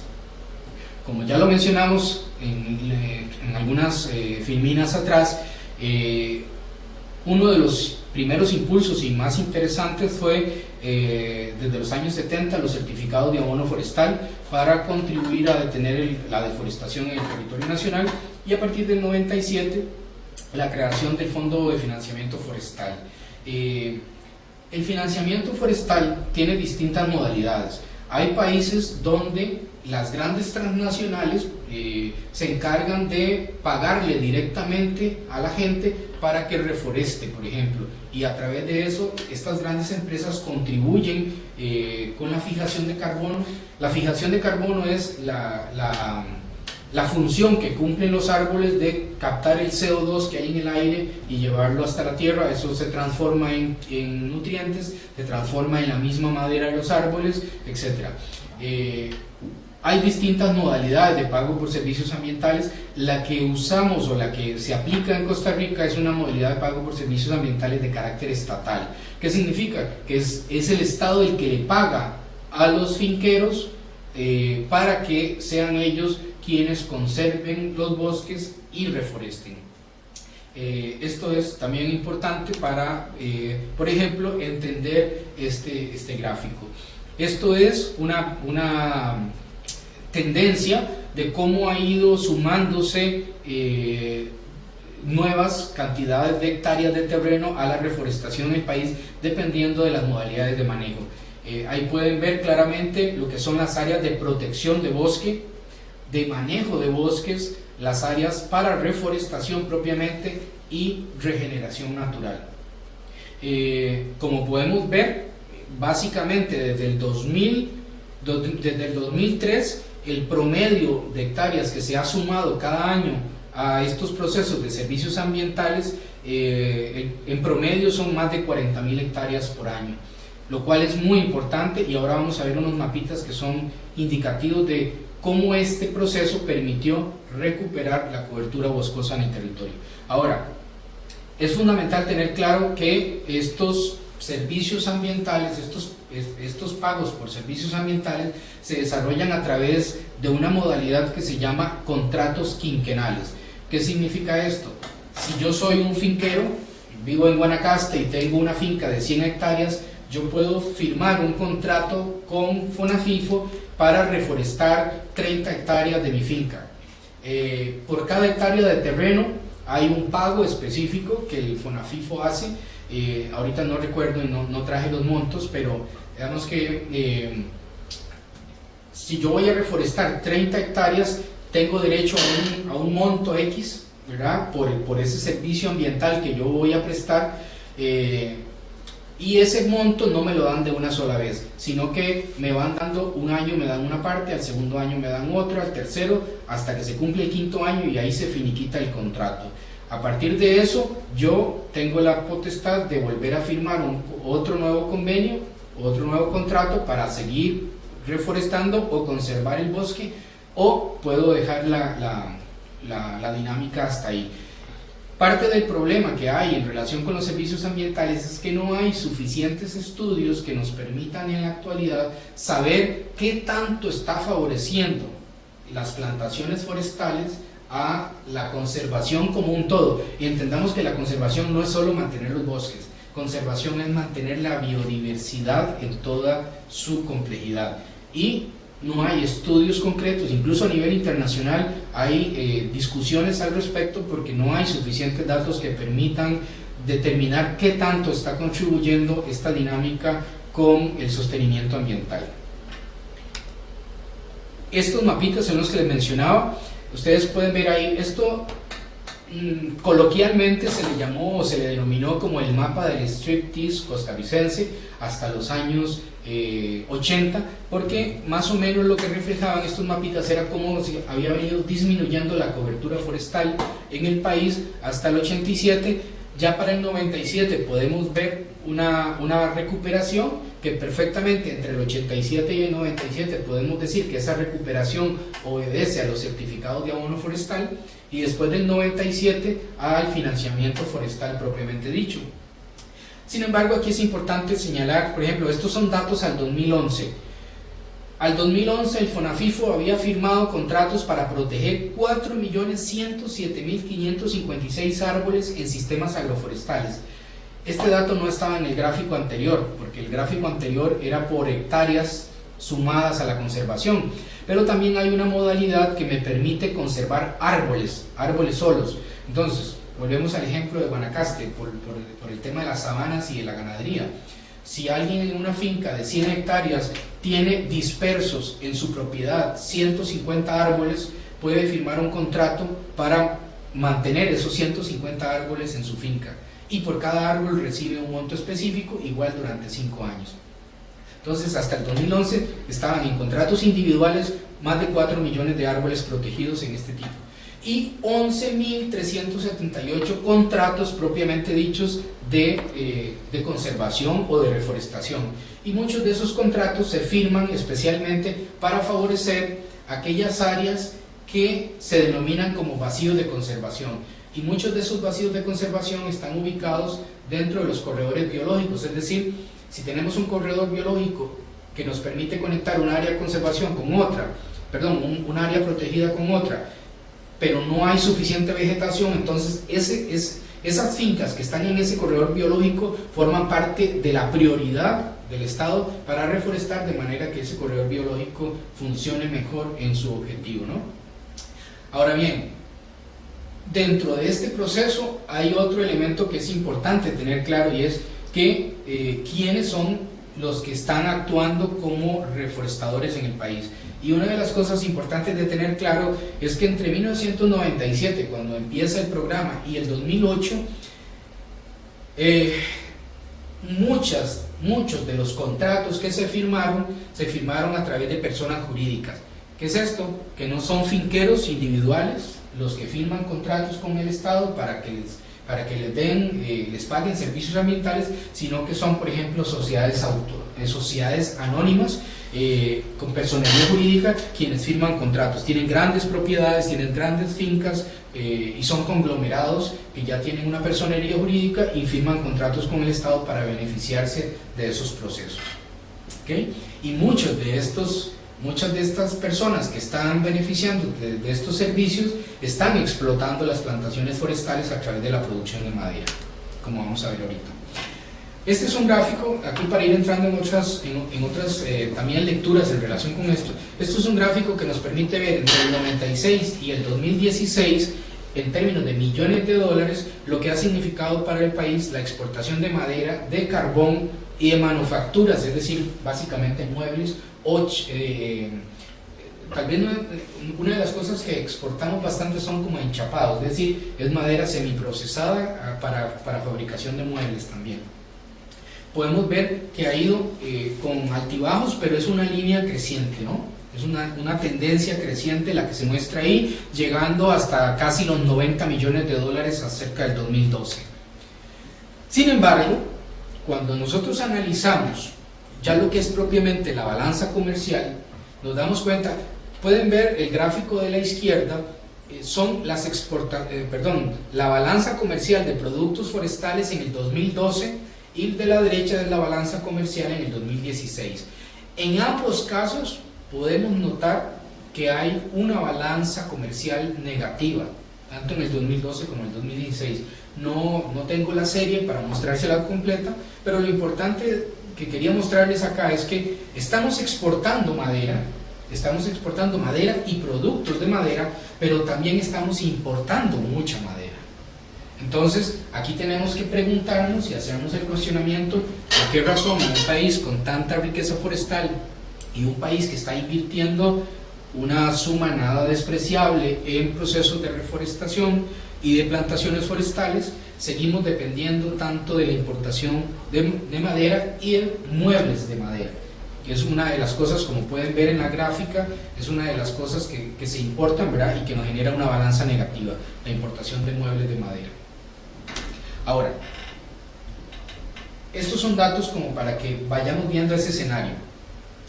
Las fuentes de la madera que se cosecha en Costa Rica: el 77% de la madera que estamos produciendo en el país viene de plantaciones forestales, y estas plantaciones forestales son fundamentalmente plantaciones de teca y de melina, que son especies que se introdujeron al país como alternativa para la reforestación, porque son especies de rápido crecimiento, es decir, no duran lo mismo que un árbol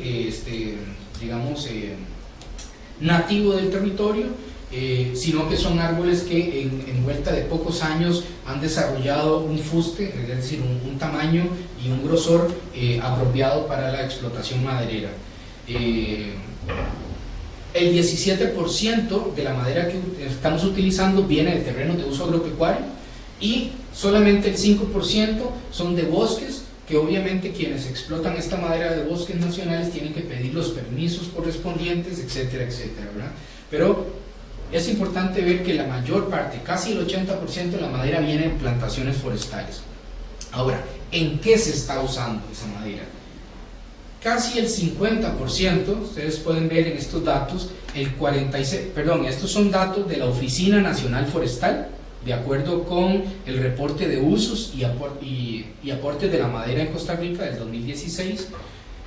Para este año, casi el 50% de la madera que se produce en el país se está utilizando para fabricar tarimas y cajas de embalaje para exportación.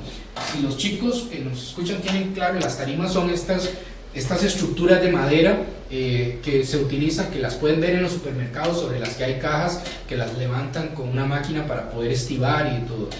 Esas plataformas se utilizan para la exportación de productos y también para la elaboración de cajas, propiamente cajas de madera para exportar banano y exportar piña, fundamentalmente.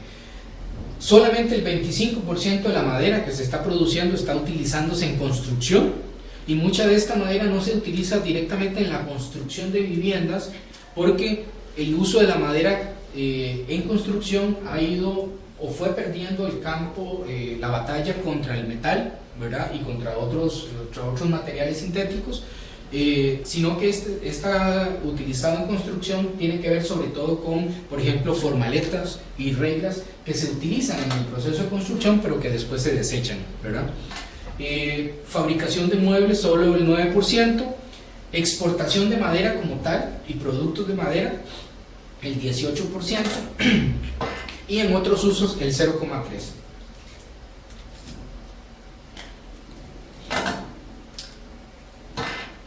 Aquí uno, cuando ve estos datos, cuando ve uno de estos datos, uno no puede evitar hacerse algunos cuestionamientos en relación con cómo estas políticas, y lo señalaba hace un rato, el tema forestal no necesariamente va de la mano con el tema ambiental. Señalamos que si la balanza comercial de la madera refleja que pese a los esfuerzos y la fuerte inversión seguimos teniendo un déficit, es decir, tenemos una balanza negativa, entonces nos preguntamos cuál ha sido realmente el beneficio del pago por servicios ambientales. Eso por un lado. Pero esto tiene un trasfondo que es irónico, y así lo defino, es decir, es una ironía, y la planteo en estos términos. Uno de los principales usos de la madera de plantaciones forestales es la fabricación de tarimas, como lo acabamos de decir, para la exportación de banano y piña.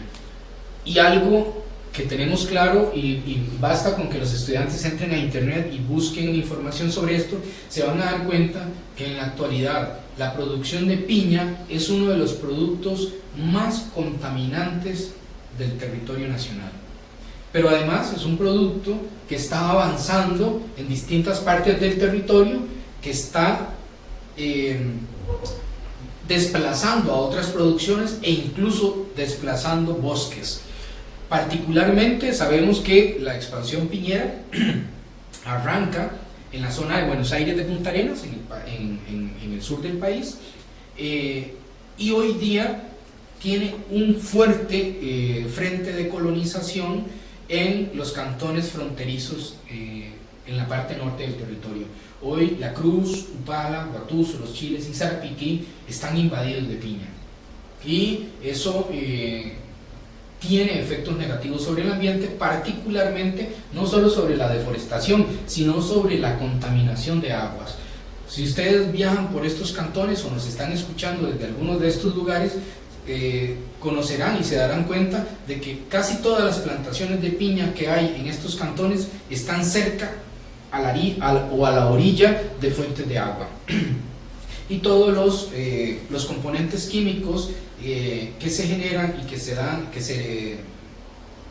dan por el escurrimiento de las lluvias a través de los canales de drenaje de las plantaciones van a dar no solamente a los mantos acuíferos de la zona, sino que van a dar directamente a las zonas de aguas. Esto ha afectado muchos ríos de la zona, e incluso ha afectado uno de los humedales más importantes que tenemos en el país, que es precisamente el humedal de Caño Negro, ¿verdad? Zonas donde hay plantaciones de piña muy grandes. Esto, digamos que no es, este tipo de cosas no se dicen siempre, porque claramente la piña es uno de los cultivos que nos ha permitido tener presencia en el mercado internacional en los últimos años, y es un producto que es muy bien vendido. Es una fruta tropical que es muy apetecida en el mercado europeo, en el mercado estadounidense, y claramente eso hace que los incentivos para producir piña, o más bien, tal vez no incentivos, pero eso hace que no se generen trabas para la producción de piña, porque es un producto que ha demostrado ser muy eficiente y en las zonas rurales, paradójicamente, ha contribuido a generar empleos para mujeres y para niños y para muchos campesinos que, de no ser a través de estas plantaciones, no tendrían ingresos. Entonces ustedes ven cómo hay una serie de elementos que se entrelazan y que hay que ponerlos todos en la mesa de análisis para poder entender estas situaciones. Pero tal vez recalcaría nada más esta idea de que nosotros estamos invirtiendo en plantaciones forestales a través de servicios, de pago por servicios ambientales, y mucha de esa madera se está utilizando para exportar piña.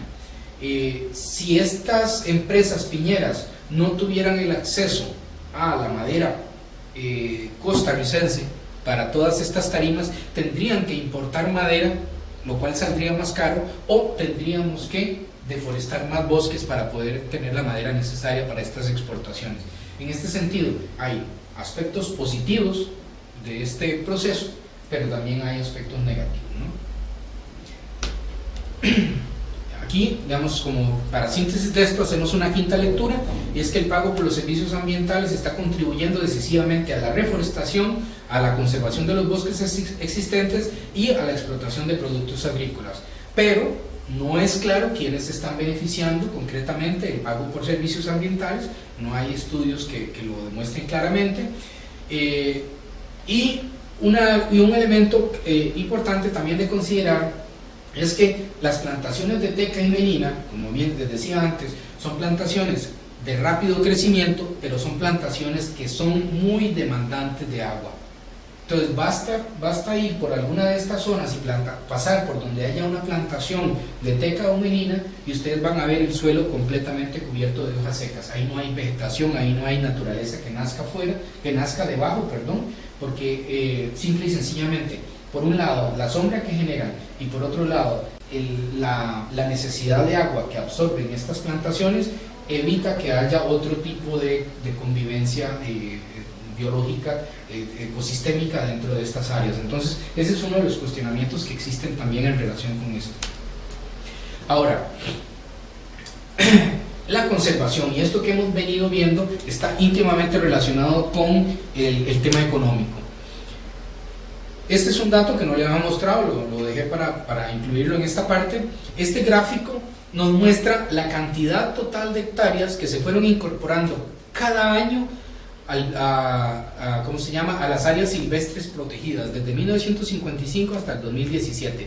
Ustedes pueden ver claramente que entre el 75 y el 78 está la explosión en términos de hectáreas de terreno que se sumaron. Sin embargo, vemos los datos a la izquierda.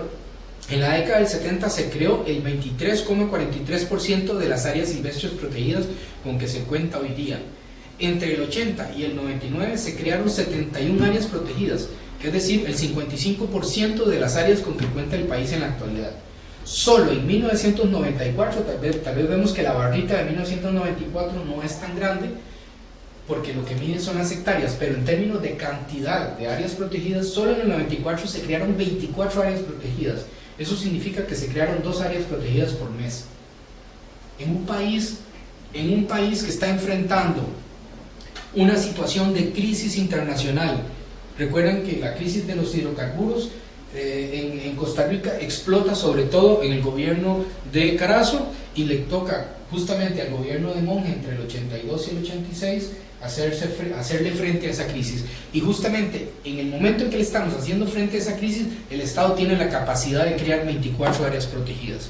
Eso solamente fue posible en el marco de una estrategia que entendió a la conservación como un elemento al que había que apostarle.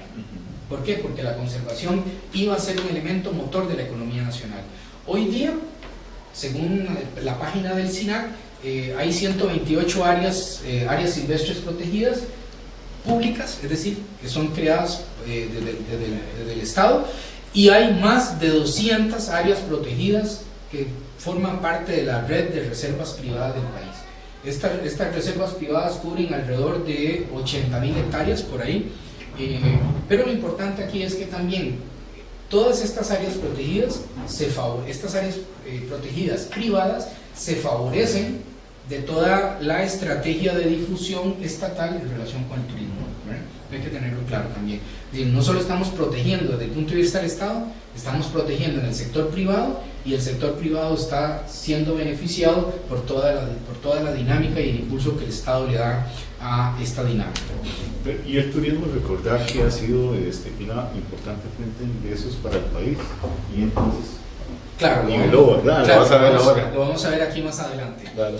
En esta idea de cómo se inserta el turismo, la conservación en el ámbito económico, tenemos que recordar algunas cosas muy puntuales de la década del 80.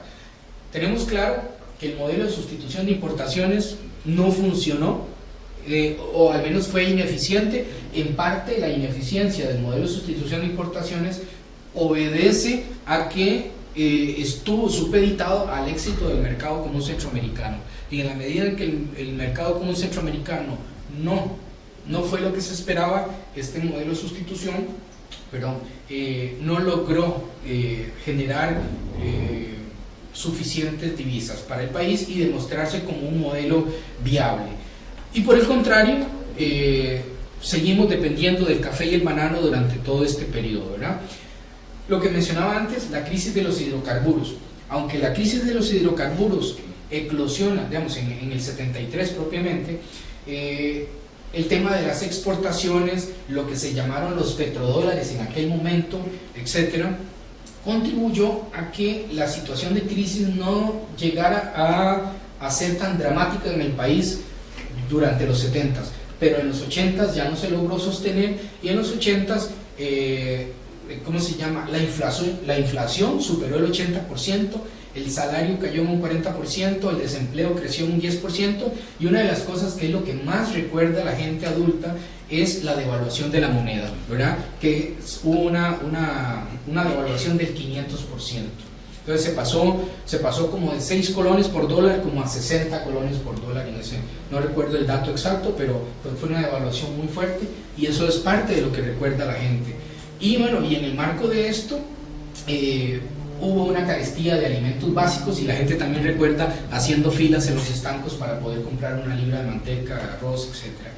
Y justamente como resultado de esta situación de los 80s surgen los PAES, y una de las cosas que los PAES hacen es generar una reorientación del aparato económico, la reducción de los gastos del Estado, y entre las cosas que hizo en relación con la actividad productiva del país fue desincentivar la producción de granos básicos. Y recuerdan que una de las cosas que Monge propuso dentro de su gobierno fue la agricultura de cambio, ¿verdad? Pues volvamos a la tierra y la agricultura de cambio.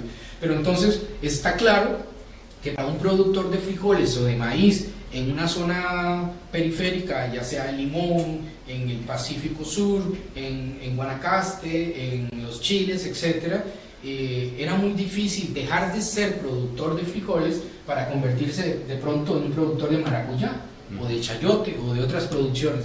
Entonces eso era muy difícil, y en razón de esto se empezaron a generar otras iniciativas. En este marco de reconfiguración de la economía costarricense, en 1984 el ICT gestiona un cambio de paradigma, y el ICT, que hasta más o menos esa época venía orientando la actividad turística, promocionando a Costa Rica como un país de playas y un turismo enfocado en tours urbanos, ¿verdad? Decide apostar por la naturaleza. Ya esto a nivel internacional se venía discutiendo, es decir, que las áreas protegidas no fueran al estilo de museos, cosas que nada más se podían ir a ver, sino que las áreas protegidas eran para usarlas, que la gente las pudiera usar, que pudiera convivir con ellas, etc.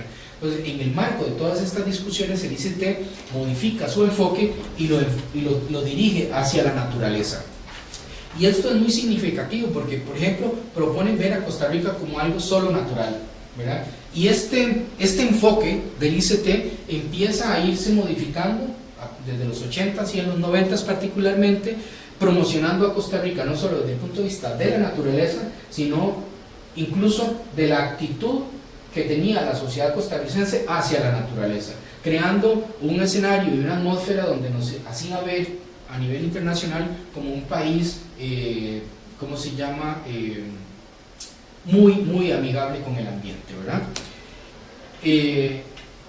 En este marco, en el conjunto de políticas y de directrices que se fijan, claramente se establece la idea de que la naturaleza es el principal elemento de competitividad internacional que tiene Costa Rica en este momento.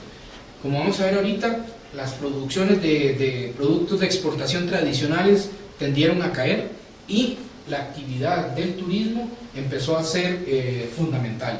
Y en este sentido se empieza desde la construcción del Estado mismo, la idea de construir la imagen de la Costa Rica verde, y hasta hoy día, que hoy ustedes ven en los anuncios del ICT, en brochures y un montón de cosas, que el sello que se está promocionando hoy es Esencial Costa Rica, y esa es la marca país a la cual ha llegado hoy el ICT dentro de esta lógica de promoción del territorio. Pero además, en los 80 esto implicó un fuerte impulso a la modernización de la infraestructura ligada al turismo, sobre todo el boom de la parte hotelera en Guanacaste fundamentalmente, y en los polos turísticos que podemos identificar en el país. Rápidamente, esto es una curva creciente donde usted, lo que mencionabas ahora, aquí se puede ver el incremento de turistas, ¿verdad? La curva creciente de turistas que han visitado el país desde los 90 para adelante. Incluso uno podría señalar incluso que los fenómenos del 11 de septiembre, es decir, los atentados terroristas en Estados Unidos y todo lo que se habló sobre el peligro de viajar y todo el asunto, no afectó digamos, la afluencia de turistas a Costa Rica en este periodo. Y por el contrario, esa curva azul que ustedes ven ahí es el ingreso de divisas provenientes del turismo entre 1979 y el 2014. Si ustedes ven esa curva azul, es el doble que la curva gris y la curva naranja, que son café y banano juntos. Es decir, los ingresos que el país está obteniendo por concepto de turismo sobrepasan en mucho a los ingresos que obtenemos por la exportación de café y banano. Entonces, no es de extrañarse que para el Estado sea de suma relevancia impulsar el turismo y tener una gran cantidad de áreas protegidas que los turistas puedan venir a visitar, ¿verdad? Ahora, es fundamental, hay algunos estudios que demuestran, estos son ingresos por turismo total, ¿verdad? Pero hay estudios que demuestran que aproximadamente el 50% de estos ingresos, derivan de la visitación de áreas protegidas, es decir, de lo que paga el turista que viene para entrar a parques nacionales o a reservas, etc. Eso significa que las áreas protegidas están generando muchísima riqueza al país. Y en ese sentido, es contradictorio cuando oímos hablar, por ejemplo, tal vez algunos recordarán, los muchachos, y si no pueden buscar las noticias en internet, hace poco tiempo, incluso el Parque Nacional Manuel Antonio estuvo a punto de cerrar porque no habían baños adecuados para los turistas. Entonces, cuando tienes que el turismo está generando tanta riqueza, sabemos que casi la mitad de esa riqueza proviene de la gente que va a visitar los parques, no podemos explicarnos por qué razón la inversión en planta física para atender al turismo es tan limitada en estas áreas protegidas. Esto nos lleva a una sexta lectura y ya vamos finalizando. La conservación se entiende hoy especialmente en función del aporte a la economía nacional. Es decir, tenemos que tener claro que el desarrollo de conservación que empezó muy fuerte en los años 70, que empezó con toda la dinámica y la lógica de que había que conservar como una estrategia de sobrevivencia de la misma especie, de los ecosistemas, ha quedado en segundo plano. Y hoy la conservación es importante, claramente, y es un modelo exitoso, como lo repito, pero lo es en función de las políticas que ven la conservación en términos económicos, es decir, en términos de ingresos. Lo que empezó a denominarse como la industria sin chimeneas, así se le llamaba al inicio al turismo, la industria sin chimeneas, hace algunas décadas, hoy ha demostrado ser una fuente de ingresos enorme. Pero también es importante tener claro que el turismo también genera una huella ecológica muy fuerte. Es decir, todos nosotros nos desplazamos desde el Valle Central, o los que vivimos en el Valle Central, perdón, nos desplazamos hacia las playas, hacia los parques nacionales, etc. Y usualmente lo hacemos en automóvil, en motocicleta, en autobuses, etc. Todo eso implica quemar combustible para ir a visitar esas áreas protegidas. Pero digamos que la escala de huella que nosotros generamos es mínima en comparación con la huella ecológica que genera el turismo internacional. Los miles de turistas que viajan a Costa Rica para visitar nuestras bellezas naturales están dejando una huella ecológica muy grande, porque están dependiendo de todo el combustible que se requiere en los aviones y en todos los sistemas de conexiones internacionales para poder venir hasta Costa Rica a visitar nuestras bellezas naturales. Entonces, también tenemos que tener claro eso, que la conservación como efecto indirecto también tiene una huella ecológica en este sentido. Ahora, ¿cómo ha reaccionado la sociedad en este contexto? Es muy importante ver esto porque estos son las acciones colectivas, llamémosle movimientos sociales, que han habido de protesta o de denuncia sobre temas ambientales entre los 90 y el 2014, por ejemplo, y podemos ver con muchos altibajos, pero si pusiéramos una línea de tendencia, veríamos probablemente una línea de tendencia creciente entre los 90 y el 2014, en términos de que la gente se está preocupando más por denunciar los problemas ambientales. Sin embargo, es muy interesante ver que la mayor cantidad de denuncias tienen que ver con temas forestales. Es decir, si cortamos árboles, hay un problema ambiental. Pero, por ejemplo, ustedes pueden ver la línea verde que está abajo, son las denuncias sobre cuestiones de aguas. Entonces, esa es una cosa, ¿cómo la podemos explicar? Esto lo decía un profesor en la universidad. Cuando nosotros nos levantamos en la mañana y abrimos la llave del agua y hay agua, no hay ningún problema. Pero cuando llegamos y abrimos la llave y no hay agua, tenemos un problema. Es el único momento en que entendemos que el agua es un problema ambiental, ¿verdad? Y que no necesariamente lo tenemos mentalmente asociado con el tema de los bosques, ¿verdad? Entonces son aspectos muy, muy interesantes. Incluso el tema de la vida silvestre, no tiene tanta relevancia como el tema forestal, lo cual también nos deja ver que hay poca asociatividad mentalmente y digamos desde el punto de vista de la bioalfabetización de la sociedad, en términos de que son elementos que forman parte de un mismo ecosistema. Es decir, si afectamos los bosques, afectamos la vida silvestre y afectamos el agua por consiguiente. Y hoy día, más que nunca, estamos ya sufriendo los problemas de las recargas de los mantos acuíferos. Hoy día ya tenemos una ley de protección animal que está sancionando la captura de animales, incluso la tenencia inadecuada de animales en los hogares, pero bueno, hay elementos sobre los que se debe seguir trabajando para que la sociedad se bioalfabetice y entienda que conservar no solamente significa no cortar árboles, sino que hay que tener una visión más holística, más de conjunto sobre lo que es el ecosistema planetario, y que nosotros como individuos formamos parte indisoluble de ese ecosistema planetario. Eso es muy necesario. Esto nos deja en la última lectura, y es que es necesario, como le decía, bioalfabetizar a la población.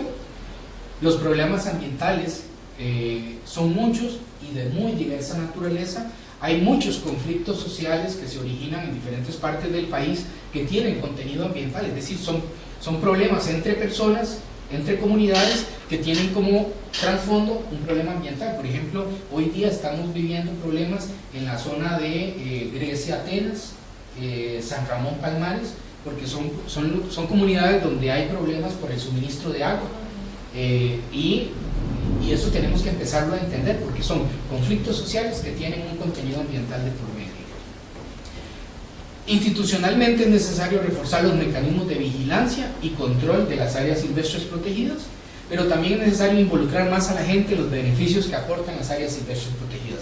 Este último aspecto es fundamental, porque los estudios demuestran que muchas de las áreas protegidas que se han creado se han determinado por estudios técnicos, pero no han formado parte de un proceso de diálogo con la gente que ha habitado históricamente esos territorios. Incluso, y esto es algo que no mencioné en la exposición, incluso dentro de las áreas protegidas siguen existiendo muchas fincas que son propiedad privada, es decir, dentro de un parque nacional, dentro de un refugio de vida silvestre, hay fincas privadas. ¿Por qué? Porque el Estado no ha tenido la capacidad de pagarle a esa gente por esa propiedad para que salgan de ahí, ¿verdad? Es decir, no hay manera de que el Estado, de hecho ahora hace un tiempo salió un artículo en el periódico que más o menos estimaba que el Estado requería alrededor de 100 años para ponerse al día pagando la deuda que tiene con la gente que tiene propiedades dentro de las áreas silvestres protegidas. Ahora, uno también tiene que ser malicioso a la hora de plantearse estas cosas, y uno podría decir, bueno, le interesa al Estado pagarle a esa gente, porque si le paga a esa gente y la saca de las áreas protegidas, ¿quién atiende a los turistas después? Es como esas lecturas maliciosas que uno puede pensar. Ahora, para cerrar, quiero hacer dos observaciones en relación con este proceso. Y quiero señalarles que este es un libro, Mario Boza, como lo señalé al inicio, es uno de los que se considera padre de la conservación en Costa Rica. Este es un libro que publicó en el 2012 y se llama Historia de la Naturaleza, de la conservación de la naturaleza en Costa Rica, y es un libro que intenta hacer una síntesis de una enorme cantidad de fuentes que existen sobre temas y conflictos ambientales que se han desarrollado en la historia de Costa Rica. No hacen un análisis propiamente dicho de coyunturas o de problemáticas específicas, sino que es más un libro de síntesis, ¿no?, de toda esa evolución. Si ustedes consultan esta obra pueden encontrar información de una gran cantidad de cosas relacionadas con el ambiente. Pero lo que me interesa rescatar de la página 750 del libro, eso les dice el tamaño del libro, ¿verdad? Rescatar son algunas de las observaciones que hace Mario Boza ya como parte del comentario general de su obra, y él dice que se puede afirmar que la consolidación de nuestro sistema de áreas protegidas públicas no solo se ha quedado a medio camino, sino que podríamos estar cayendo en un retroceso muy peligroso que podría conducir, si continúa, a perder lo que hemos logrado en 42 años. Es decir, lo que él advierte como todo el espíritu de la conservación que surgió en los 70s y lo que es hoy día la conservación y cómo se maneja desde el punto de vista político-institucional, él considera que estamos a las puertas de una situación muy caótica, ¿no? Y señala, y esto es como una sentencia también, aunque tanto el MINAE como el ICT se jactan de que Costa Rica es un país verde, la verdad es que los problemas de caza furtiva, incendios forestales, robo de madera, rocas, minerales y artefactos arqueológicos, siembra de cultivos ilegales como la marihuana dentro de los parques, constante presentación de proyectos de ley y de acuerdos para segregarles grandes extensiones o incluso para eliminar parques completos, constituyen realidades y grandes amenazas que tiene el modelo de conservación en Costa Rica en la actualidad. Entonces, después de este panorama y llegar a estas conclusiones, nosotros tenemos que decir necesariamente que, que es un tema muy, como he tratado de reflejar, es un tema que tiene múltiples abordajes, que se le pueden hacer múltiples lecturas, que tiene una infinidad de interconexiones. Por ejemplo, no me refería a la relación de conservación con educación, que en el 91 se había incluido el tema de la conservación como un contenido de estudios, pero que después se sacó de los planes de estudio. En fin, una serie de elementos que quedan por fuera.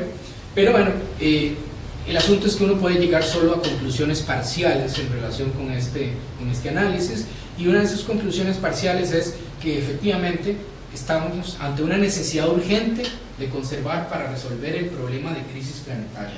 Si seguimos como hemos venido a nivel mundial, el hecho de que nosotros seamos un pulmoncito del planeta no nos va a salvar de la situación planetaria, ¿no? Y por otro lado, lo digo como una frase muy concreta, conservar es un acto de fe. Es decir, es un acto que no podemos esperar a que nos den evidencias para decir, bueno, sí, está funcionando, entonces voy a hacer esto. No, conservar significa tener un acto de fe, de que nuestras acciones en beneficio del ambiente tal vez no las vamos a ver nosotros porque nuestra escala de vida es muy diferente de la escala biológica, es decir, de la escala de los ecosistemas. Entonces tal vez nosotros no veamos los efectos que nuestras acciones van a tener de manera positiva sobre el ambiente, pero sí, la idea es que lo van a ver nuestros hijos, nuestros nietos, y en razón de eso es que la idea de conservar es un acto de fe. Por mi parte eso sería. Muchísimas gracias. Muchas gracias, don Maximiliano. Vamos a hacer algunas observaciones para que los profesores las tengan presentes a la hora de revisar esta temática y de abordar temas tanto de historia como de geografía. Los recursos que utilizó don Maximiliano para abordar la temática, vimos estadísticas, distintos tipos de mapas, también cuadros estadísticos y gráficos, utilizó fragmentos de texto, hubo superposición de mapas para ver la evolución y transformación del paisaje, en este caso del territorio de Costa Rica, y también utilizó muchos esquemas. Eso desde el punto de vista de los recursos. Ahora, desde el punto de vista metodológico, definitivamente la lectura que hacemos es que es un enfoque de historia ambiental, ¿verdad?, utilizando como unidad de análisis la explotación maderera, y también desde un enfoque propio de la historia que está en los programas de estudio que se llama historia por problema, ¿verdad? Hay, en determinados momentos hay una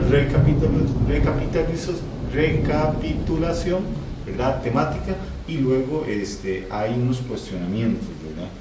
Sitúa la problemática ambiental desde prácticamente la época colonial hasta la época actual. Entonces hay un énfasis por aspectos que se van acumulando, que se van agravando hasta desembocar, ¿verdad?, en una situación grave en los años 70 que se buscó resolver, pero que pareciera que hay una vuelta atrás, ¿verdad?, por lo que nos citó de Mario Bosa, ¿verdad?, sobre la conservación del ambiente. Ahí me llamó mucho la atención de que para poder entender lo que estaba pasando en el ámbito ambiental, él utiliza algunos estudios propios de la época, del siglo XIX y la primera mitad del siglo XX. O sea, hay que ir a esos estudios, a esos autores, para entender qué es lo que estaba aconteciendo y a revisar otras fuentes propias de la época, y es el trabajo propio del historiador. Volvemos a indicar recapitulaciones de procesos históricos siguiendo una periodización específica. Se nota el trabajo del historiador en esos aspectos. También me llamó la atención el registro de la legislación que se fue dando a lo largo del tiempo y cómo ha ido cambiando de acuerdo a los enfoques en esta materia. Establecimiento de un orden cronológico muy puntual sobre contratos, creación de parques, de distintas iniciativas que incentivaron la deforestación en el país. Entonces hay una revisión de fuentes, hay unos cuestionamientos, ¿verdad?, y con una visión presente, pasado, presente, de cara al futuro, que es muy propio de lo procedimental en el ámbito de la historia. Laura. También de todo lo que acaba de decir Marvin, y que también yo creo que en eso Max ha ahondado a lo largo de su disertación, me parece importante el hecho de que Max hace una relación entre lo que está sucediendo a nivel local, cómo esto puede influir a nivel regional y a nivel país, e incluso a nivel mundial, que es algo que también nosotros como docentes de estudios sociales no debemos de perder, estar llevando a los estudiantes en esa relación de lo que sucede en nuestro país, en nuestro espacio personal, y lo que se puede proyectar a nivel global o general. Sí, yo creo que hay un gran reto, Mal lo dejó muy claramente, y quizás el reto que nosotros tenemos desde lo que sería la fundamentación del programa, que es un aprendizaje basado en problemas, no solamente quedarnos en lo bonito que pudo haber sido esta disertación, sino qué cambios o qué situaciones o acciones vamos a tomar como docentes para que nuestros estudiantes, de cara a los cambios que tenemos que dar, ellos mismos empiecen a desarrollarlos o operacionalizarlos. Y sin lugar a dudas, Marvin lo decía al principio, este es un tema transversal que no solamente alude a lo que es propiamente estudios sociales, sino a muchas temáticas que son afines también a lo que es la parte de educación civil. Por demás, más que agradecida con Max, yo creo que a nivel personal son muchísimos los retos, ¿verdad? Y yo creo que ustedes como docentes también se darán cuenta de una serie de problemáticas y de situaciones impresionantes que ojalá que no la dejemos solo en el tapete, sino que promovamos en nuestros estudiantes cómo realizar esos cambios que son tan necesarios. Y Max, de parte de la Asesoría Nacional de Estudios Sociales, queremos darte un presente por esta excelente contribución y agradecerte todo el trabajo, porque Max nos ha estado coordinando desde la Escuela de Historia de la Universidad Nacional, charlas con distintos connotados historiadores que nos ayudan a revisar toda la temática que está en los nuevos programas de estudio. Y queremos aquí aclarar de que a nosotros nos encanta la estructura de contenidos que se definió en el ámbito de la historia y la geografía. Creo que actualizaron en mucho, ¿verdad?, las temáticas que se estaban abordando en estudios sociales. Por tanto, es falso que estemos en contra de los programas, al contrario, los estamos apoyando y los estamos fortaleciendo. Y muchísimas gracias a todos y todas.